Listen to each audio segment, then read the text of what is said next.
ഹിന്ദു ഐക്യവേദിയുടെ മുഖ്യ രക്ഷാധികാരി ശശികല ടീച്ചർ ഈ വിഷയത്തിൽ നമ്മളോട് പ്രതികരിക്കുകയാണ്. ടീച്ചർ, ഈ ലവ് ജിഹാദുമായി ബന്ധപ്പെട്ട് അല്ലെങ്കിൽ പ്രണയം നടിച്ചുള്ള മതപരിവർത്തനവുമായി ബന്ധപ്പെട്ടുള്ള ധാരാളം വാർത്തകൾ സംസ്ഥാനത്തിൻ്റെ വിവിധ ഭാഗങ്ങളിൽ നിന്നും റിപ്പോർട്ട് ചെയ്യുകയാണ്. ഏതാണ്ട് ഒരാഴ്ച മുമ്പ് നമ്മൾ തന്നെ കൊല്ലം ജില്ലയിലുണ്ടായ 2 സംഭവങ്ങൾ, ഒന്നൊരു പെൺകുട്ടിയെ പ്രണയം നടിച്ച് മതം മാറ്റാനുള്ള ശ്രമം നടത്തിയതുമായി ബന്ധപ്പെട്ട വിഷയം നമ്മൾ ചർച്ച ചെയ്തതാണ്. മറ്റൊരു പെൺകുട്ടി ദുരൂഹ സാഹചര്യത്തിൽ അതേ ജില്ലയിൽ തന്നെ കൊല്ലപ്പെട്ടിട്ടുണ്ട്.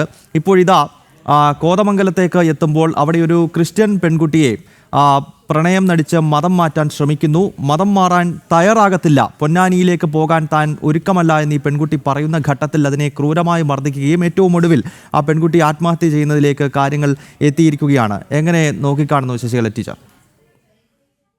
എത്ര പേർ ഇരയാക്കപ്പെട്ടാലും കേരളത്തിന്റെ ഭരണ സംവിധാനമോ അതല്ലെങ്കിൽ ഇവിടുത്തെ മാധ്യമങ്ങളോ അല്ലെങ്കിൽ ഇവിടെ ഒപ്പീനിയൻ മേക്കേഴ്സ് എന്ന് അവകാശപ്പെടുന്നവരോ ഒന്നും ഇതിൽ ഞെട്ടില്ല.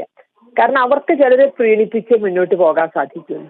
ആ പ്രീണനം ഇല്ലായിരുന്നെങ്കിൽ കേരളം പോലൊരു സംസ്ഥാനത്ത് ഇത് നമുക്ക് നിർത്താമായിരുന്നു.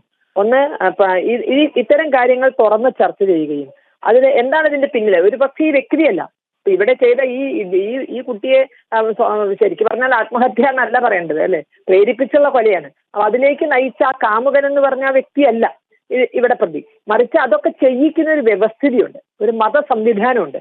അതിനെ പൊളിച്ചെഴുതിയാൽ മാത്രമേ ഇത് അവസാനിക്കുള്ളൂ. പക്ഷെ അത്തരം ചർച്ചകളെ കേരളം ഭയക്കുന്നു. കേരളം മറ്റെന്തിന്റെയൊക്കെയോ പുറകെ പോകുന്നു. എത്ര ഇരകളാക്കിയാലും നമ്മൾ കണ്ണു തുറക്കില്ല. വോട്ട് ബാങ്ക് പൊളിറ്റിക്സിന്റെ പിന്നാലെ പോയി ഈ ഇരകളുടെ എഴുതിയെടുക്കാനോ അല്ലെങ്കിൽ അതിന്റെ ഒരു സ്കോർ ബോർഡ് ഉണ്ടാക്കി അതിങ്ങനെ നിത്യേന എന്നോണം അതിൽ എഴുതി ചേർക്കാനോ മാത്രം വിധിക്കപ്പെട്ടവരായി നമ്മൾ. അപ്പോ ഇത് എത്ര നാൾ ഇങ്ങനെ തുടരും എന്നുള്ളതാണ് ചിന്ത.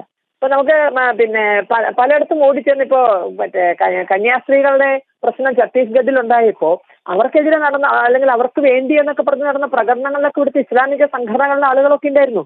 അവർക്ക് ഇതിലെന്താണ് അഭിപ്രായം പറയാനുള്ളത്? ഒരു ക്രൈസ്തവ പെൺകുട്ടിക്കാണ് ഈ വിധി വന്നിരിക്കുന്നത്, ഇതിലെന്താണ് അവർക്ക് പറയാനുള്ളത്?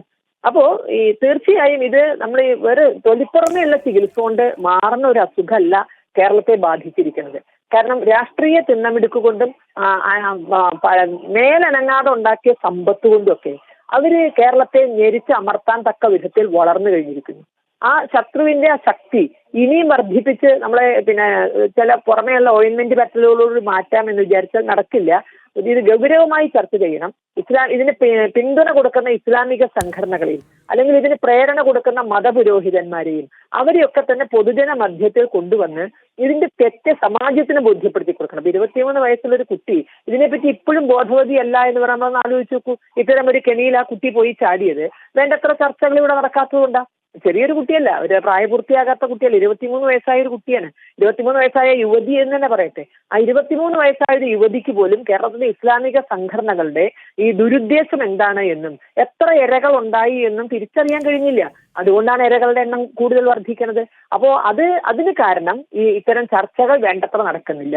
ഇപ്പോ ഛത്തീസ്ഗഡിലെയോ അല്ലെങ്കിൽ നോർത്ത് ഇന്ത്യയിലെ എവിടെയെങ്കിലും നടക്കുന്ന ചെറിയ വിഷയങ്ങൾ ഇവിടെ ഉണ്ടാക്കുന്ന കോളിളക്കവും കോലാഹലവും ഒക്കെ നമ്മുടെ സ്വന്തം പെൺമക്കൾ മരിക്കുമ്പോൾ അവർ ദുരിതത്തിലേക്ക് പോകുമ്പോൾ നമ്മൾ ചെയ്യുന്നുണ്ടോ? അപ്പൊ ഇത് നമ്മളൊന്ന് മാറി ചിന്തിക്കുക തന്നെ വേണം. ഗൗരവമായ ചർച്ചകൾ നടക്കണം. സത്യസന്ധമായി തന്നെ കാര്യങ്ങൾ അവതരിപ്പിക്കണം. അത് നമ്മുടെ ചെറുപ്പക്കാരിലേക്ക് എത്തണം. ഒപ്പം ഇത് ചെയ്യുന്നവരെ പൂട്ടാനുള്ള സംവിധാനവും ആവശ്യമാണ്. ഈ സോനയുടെ സഹോദരൻ ബേസിലിന്റെ പ്രതികരണം ഇതിൽ വളരെ ശ്രദ്ധേയമാണ്. കുറച്ച് സമയം മുമ്പ് ജനം ടി വിയോട് ഈ ബേസിൽ സംസാരിക്കുന്ന ഘട്ടത്തിൽ ബേസിൽ തന്നെ പറഞ്ഞൊരു കാര്യം, പോലീസ് ഇതുവരെ ഞങ്ങളോടൊന്നും ചോദിച്ചിട്ടില്ല എന്നുള്ളതാണ്. പോലീസ് ഇപ്പോൾ ഈ റമീസിനെ പിടിച്ചിട്ടുണ്ട്. അത് ജനം ടി വി ഇത് വലിയൊരു ചർച്ചയാക്കി ഈ വിഷയത്തെ മാറ്റിയ ഘട്ടത്തിലാകാം ഒരുപക്ഷെ ഈ വ്യക്തിയെ പിടിക്കാനെങ്കിലും പോലീസ് തയ്യാറായിട്ടുള്ളത്. മാത്രമല്ല, ഈ ബേസിൽ ഉൾപ്പെടെയുള്ള കുടുംബം പരാതിപ്പെട്ടിരിക്കുന്നത് ക്രിസ്തുമതം ഉപേക്ഷിച്ച് മുസ്ലിം മതം സ്വീകരിക്കാൻ ഈ സോന തയ്യാറാകാത്തത് കൊണ്ടാണ് തൻ്റെ സഹോദരിക്ക് ഇങ്ങനെ ഒരു ഗതി വന്നത് എന്ന് സഹോദരൻ പറയുന്നു, കുടുംബം പറയുന്നുണ്ട്. ഈ നിമിഷം വരെ പോലീസ് ആ കാര്യത്തിൽ ഇങ്ങനെയൊരു സംഭവം നടന്നിട്ടുണ്ടോ എന്ന് പോലും ഈ കുടുംബത്തെ വിളിച്ചൊന്ന് അന്വേഷിക്കാൻ പോലും തയ്യാറായിട്ടില്ല എന്നുള്ളതാണ്. ഇത്തരം അന്വേഷണങ്ങളിലൊക്കെ നമ്മൾ കഴിഞ്ഞ ദിവസം മണ്ണാർക്കാട് ചൂരിയോടുള്ള ക്ഷേത്രത്തിന്റെ വിഷയം പറഞ്ഞ് ജനം ടി വി പുറത്തു കൊണ്ടുവന്നില്ലായിരുന്നെങ്കിൽ, നമ്മൾ ഹൈന്ദവ സംഘടനകൾ അങ്ങോട്ട് ചെന്നില്ലായിരുന്നെങ്കിൽ ഒരിക്കലും അതിന്റെ പ്രതികളെ പോലും പിടിക്കില്ല. കാരണം ഇവിടെ ചിലര് ഭയന്നുകൊണ്ടാണ് നിയമ സംവിധാനങ്ങളൊക്കെ നടക്കുന്നത് എന്നുള്ളതാണ്. ചില വൈകാരികമായ വിഷയങ്ങൾ മറ്റു ചിലത് ഉണ്ടാക്കുകയും അതിന്റെ പുറകെ ഓടുകയും ചെയ്യുമ്പോൾ യഥാർത്ഥത്തിലുള്ള വിഷയങ്ങൾ അവർ മറന്നു പോവാണ്. ഈ കുടുംബത്തിന്റെ മൊഴി മതിയല്ലോ, ഇത് നിർബന്ധിത മതപരിവർത്തനമാണ്, അതിന്റെ ഇരയാണ് ആ കുട്ടി എന്ന് വരാൻ ഈ കുടുംബത്തിന്റെ മൊഴി മാത്രം മതി. ഇതിന് ക്രൈസ്തവ സംഘടനകൾക്ക് എന്ത് പറയാനുണ്ട് എന്നുകൂടി അറിയാനുണ്ട്. ക്രൈസ്തവ പൗരോഹിത്യത്തിനും ക്രൈസ്തവ സംഘടനകൾക്കും ഇവിടെ എന്ത് പറയാനുണ്ട്? ഇപ്പോ നമ്മൾ ഉത്തരേന്ത്യൻ വിഷയത്തിലൊക്കെ വലിയ കോളുകളൊക്കെ ഉണ്ടാക്കിയിട്ടും ചില MP-മാരെ കാണാനില്ല എന്നുള്ള കോലാഹലമൊക്കെ ഉണ്ടാക്കിയിട്ടും ഈ കുട്ടിയുടെ സ്ഥലത്ത് അവിടെ MP ഇല്ലേ, MLA ഇല്ലേ? ആരെങ്കിലും ഈ വിഷയത്തിൽ ഇടപെട്ടു? നീതി നടപ്പിലാക്കി കൊടുക്കാൻ വേണ്ടിയിട്ട് ഏതെങ്കിലും MLA MP ഈ വിഷയത്തിൽ വരുമോ? ഞങ്ങൾ വെല്ലുവിളിക്കുന്നു. ഈ പെൺകുട്ടിക്ക് വേണ്ടിയിട്ട് അല്ലെങ്കിൽ ഈ കുട്ടിയുടെ ഈ കുട്ടിക്ക് സംഭവിച്ച ദുര്യോഗത്തെ പറ്റി ചർച്ച ചെയ്യാൻ തന്റെ ഇടമുള്ള ഒരു MLA MP ആ നാട്ടിലുണ്ട്, പഞ്ചായത്ത് പ്രസിഡന്റെങ്കിലും ഉണ്ടോ എന്നുള്ളതാണ് നമുക്കറിയേണ്ടത്. അപ്പൊ ഇത് നമ്മൾ ഒന്നുകൂടി, കാരണം ജനജീവി എന്നൊരു മാധ്യമം മാത്രം ഇന്ന് ഇത് വെച്ച് നടക്കുമ്പോൾ ഇതിനപ്പുറത്തേക്ക് എല്ലാ മാധ്യമങ്ങളും അവർക്ക് എന്താണ് സമൂഹത്തോടുള്ള ബാധ്യത എന്ന് തിരിച്ചറിയുകയും ഇത് ചർച്ച ചെയ്യാൻ തയ്യാറാവുകയും ഒപ്പം ഇവിടുത്തെ ഭരണ സംവിധാനം രാഷ്ട്രീയത്തിന് കിട്ടാവുന്ന സംഘടിത വോട്ടിനപ്പുറത്തേക്ക് ഇതിനെ ഗൗരവമായി കാണുകയും ചെയ്യണം. അല്ലെങ്കിൽ നാടിന്റെ സ്വസ്ഥത ഇത് തകർക്കും. എത്ര ഇരകളെ നമ്മൾ എണ്ണിയുണ്ടാക്കും? എത്ര വീടുകൾ ഇപ്പൊ ഇതിന്റെ കണ്ണീര് വീഴുന്നുണ്ട്? അതുകൊണ്ട് ഇത് അവസാനിപ്പിച്ചേ മതിയാകൂ. അതിന്റെ അവസാനത്തെ ഇരയായി മാറട്ടെ എന്ന് മാത്രമാണ് ഇപ്പൊ ആഗ്രഹം.